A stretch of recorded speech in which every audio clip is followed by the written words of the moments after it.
The air is heavy and metallic, like old blood and rust. I breathe in shallow gasps as dust motes dance in my tactical flashlight beam.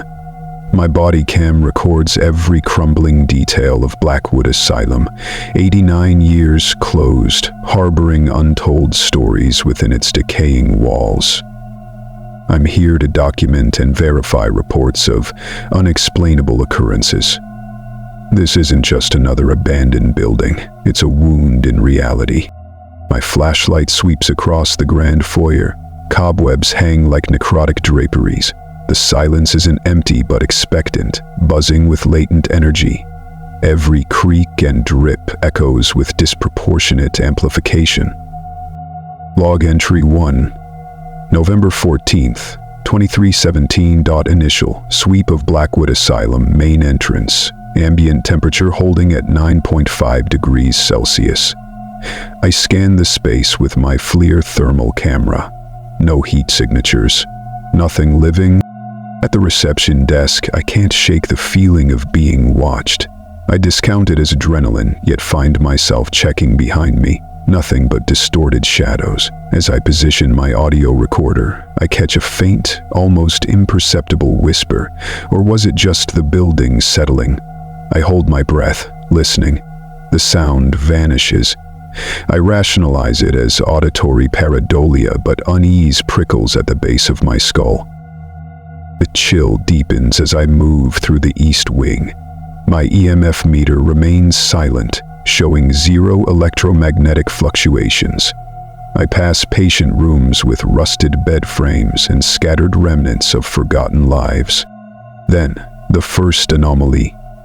While scanning a dilapidated room, my right hand feels a sudden sharp temperature drop, localized and intense, like an ice cube pressed against my palm. I swing the FLIR camera to capture it. The screen flashes blue, showing a distinct cold spot dispersing rapidly. But what the... My breath fogs visibly. The thermometer plummets from 9.5 DEFC to 6.5 DEFC, then quickly climbs back. This isn't a draft. There are no open windows here. The long update, 005, experienced a localized rapid temperature drop in East Wing corridor. My pulse quickens despite my clinical tone. I check my equipment. Everything functions normally. Perhaps a pocket of colder air, forced by internal pressure changes, I rationalize aloud. It sounds hollow even to me. As I lower my audio recorder, its indicator light flickers briefly. My professional composure cracks. The feeling of being watched intensifies, and my tactical light wobbles with an almost imperceptible tremor. The infirmary is a museum of suffering.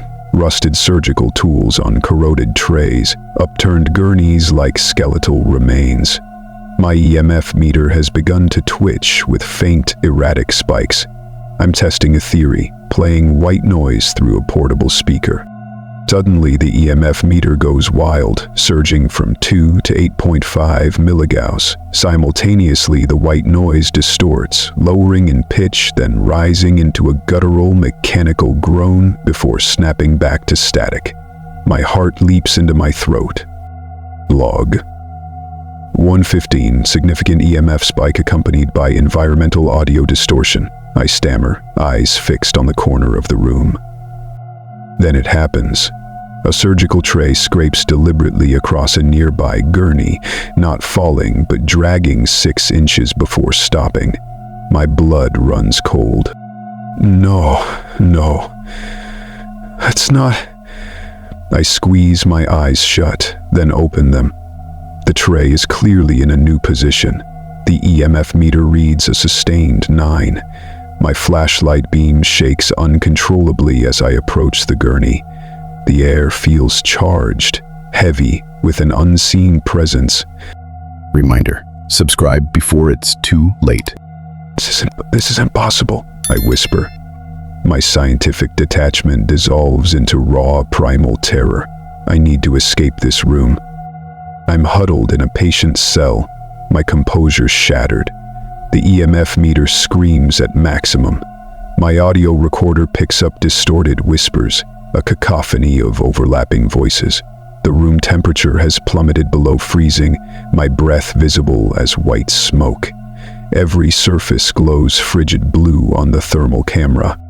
It started in the main ward. Doors slammed shut in sequence, each impact shaking the entire wing. Then I saw it, a distortion in the air, like dark heat haze, coalescing into something vaguely humanoid. Tall, gaunt, it emitted a low growl that vibrated through the floorboards. My equipment began failing simultaneously, the EMF meter shrieking, body cam feed flickering, batteries inexplicably draining.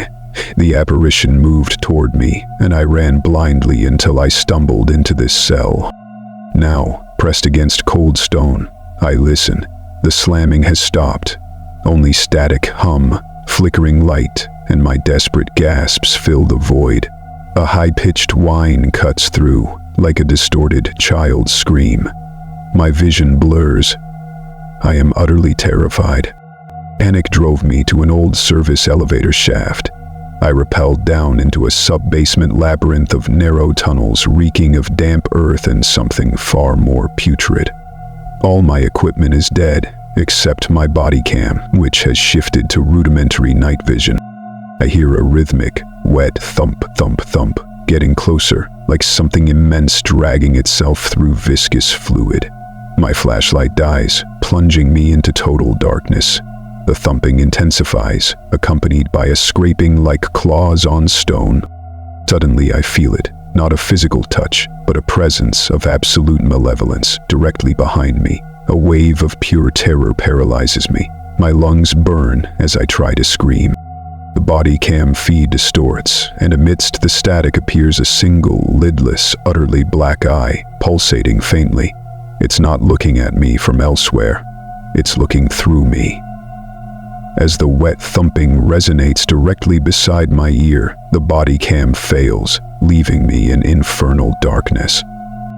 I don't remember escaping. I woke at the tree line, miles from the asylum, clothes torn and frosted. My equipment is gone except for my mud-splattered, cracked body cam, still recording. My phone works but has no signal. As I check my reflection, I notice the faintest distortion at the edge of my vision, identical to what I saw in the asylum. I turn sharply. Nothing. Just trees against the rising sun. When I look back at my phone, the distortion is gone. My heart thumps with chilling comprehension. The dread wasn't contained to those walls. It followed me. I catch a faint echo, too low to be real, too distinct to be imagination. A wet thump, thump, thump from inside me. Blackwood Asylum wasn't just a place, it was a doorway, and I walked through it. The research continues.